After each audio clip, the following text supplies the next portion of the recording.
Right then, I'm at St Thomas's Hospital and it's time to go urban exploring! But before I start exploring, I first need a drink of water. So let's go into Marks and Spencer's, or what I call Marks and Expensive. This is a supermarket in England which I despise because all their stuff is overpriced. The only thing that's not overpriced in this supermarket is milk and water. So, let's get some water. 2 sizes of bottle of the exact same water, and in the 1 litre bottle, it costs £1.10. But if you go to the back of a shop and get the 2 litre bottle, it costs just 50p. How does that make any sense? But what's even worse and is absolutely disgusting about Marks and Spencer's is that they're invading the NHS. If I was to go to a hospital Marks and Spencer's, prices would be even more expensive than the regular ones. And before Marks and Spencer's went into hospitals, there used to be nice not-for-profit cafes and restaurants. When you're in hospital, it was really nice to go down to the not-for-profit place to eat and get some cheap food. But now, thanks to Jeremy Cunt and the privatisation of the NHS, Marks and Spencer's have replaced these not-for-profit places to eat. So now if you're in hospital, you're stuck having to go to a stupid, overpriced capitalist corporation and spending far too much money just to get something to eat. It's disgusting.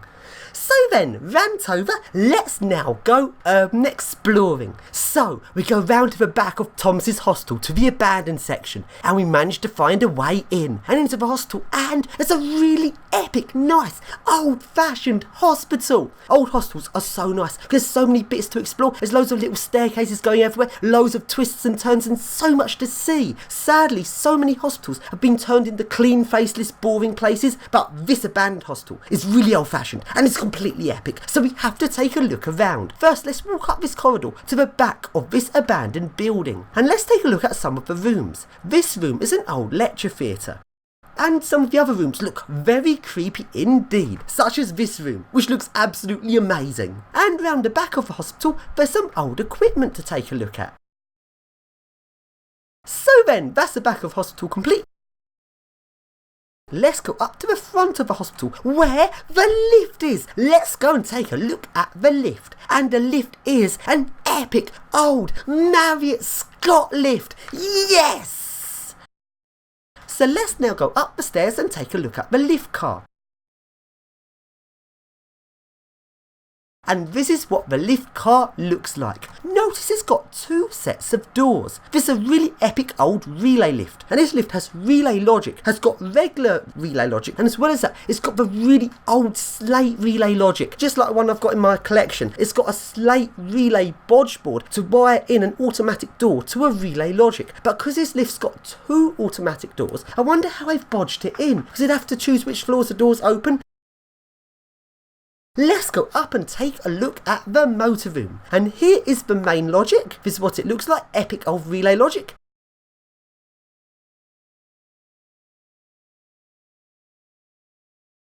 And here are some of the really epic slate relay boards. These were built by Dewhurst. At this time, Marriott Scott owned Dewhurst, and Dewhurst made big, heavy-duty equipment. Dewhurst was really epic back in these days, not like today where they're completely shit. And notice how his motor room is not really standard even for a relay motor room. It's like I've had to do something to bodge in the automatic doors to the logic. It'd be so nice to have seen this working.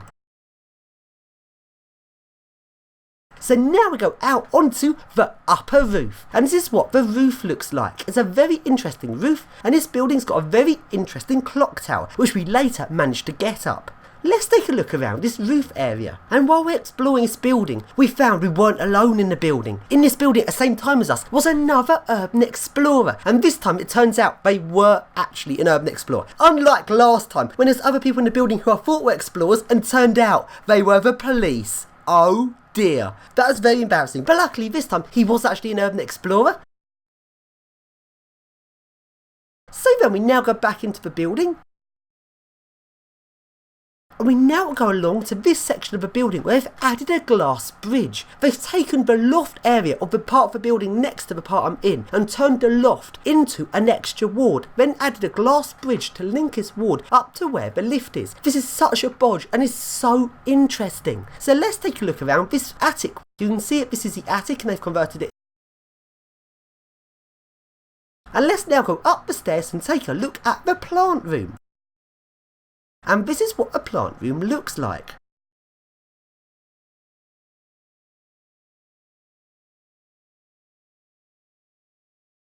So now we go back to the main part of the hospital.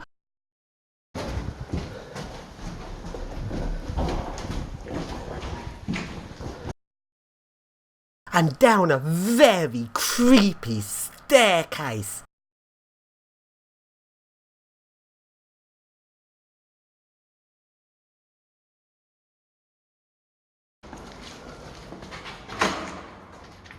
And let's go and take a look around this hospital.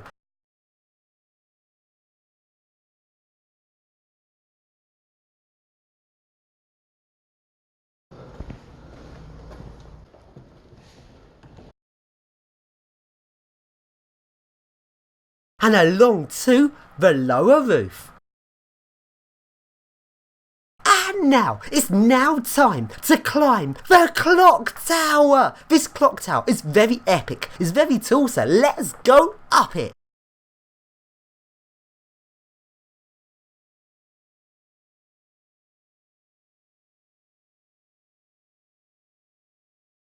And here we are up at the top of the clock tower. It's nice and high up here and there's a nice view. Actually no, correction, it's not a nice view. It's the Houses of Parliament, a stupid tourist building where loads of dumb tourists come to London just to see this boring building. This is the worst building in London. Let's not look at this building. Let's look at the view a different way, where we get a much nicer view because we don't have to look at Houses of Parliament. So that's clock tower complete. We've done the highest point in this building, so let's now go and do the lowest point, which are the spooky basement tunnels underneath the hospital. These tunnels stink of foxes, and there's foxes down here, and foxes have fleas, and there's fleas in these tunnels, so I do not recommend anyone goes in them. And that is urban exploring completed. So now let's go and take a look around some buildings in the surrounding area and along to some really nice Schindler destination dispatches. But security noticed us and did want us to go in the building, but we couldn't miss these epic Schindlers, so we ran past security and ran into the lift, while security went and chased us in one of the other lifts. Yay! Did he give you Carly? Nah. Camera! So floor -1. You're gonna run up the stairs. Take car C to the left. Is he you? Oh, let's play. Let's have security get you out of that lift. Yeah. Floor -1.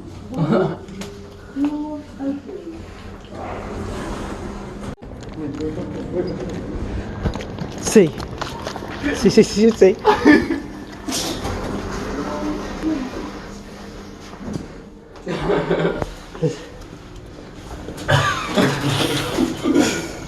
This lift is really nice. As soon as we get there, I need to put the number in. Yeah. You two stay in the lift and I'll get out and put the number in. Really nice space then. Go to -2 to make it a flower. Is it coming back up? Oh, I think he's saying down there. Oh, what floor did you set it to? 1. You said to 1? Yeah, -1. Oh. So we go to this floor. Floor 1. We played them all, let's look down the bench.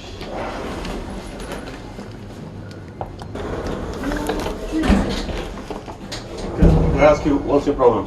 And now, let's finish off this video by going back to one of my favourite express lifts. It's still original, running really good, express built lifts to last 100 years. This lift's in great condition, running well, really nice to see, so let's take a ride in it.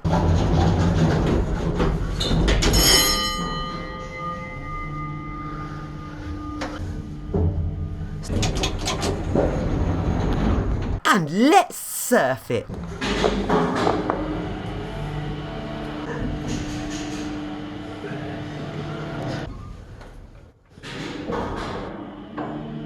This is the door open.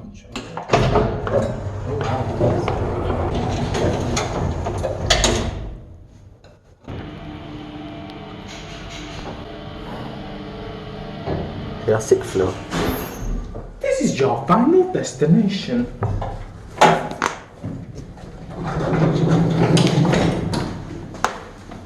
And next to this nice single speed express lift is a modernised express lift which goes 2.5 metres a second. Mind the doors. Please mind the doors. Nice, 2.5 metres a second express lift. Bit modded, but it's still nice. Stand again. 7th floor.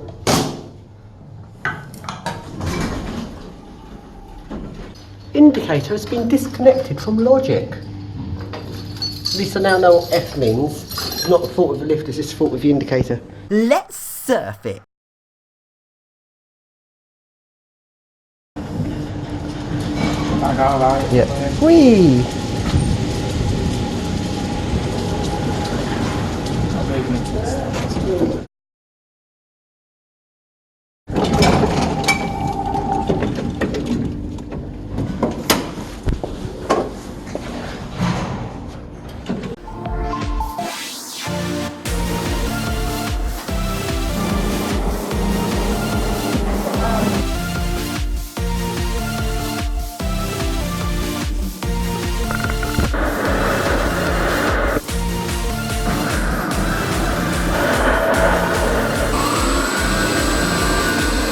Then how do you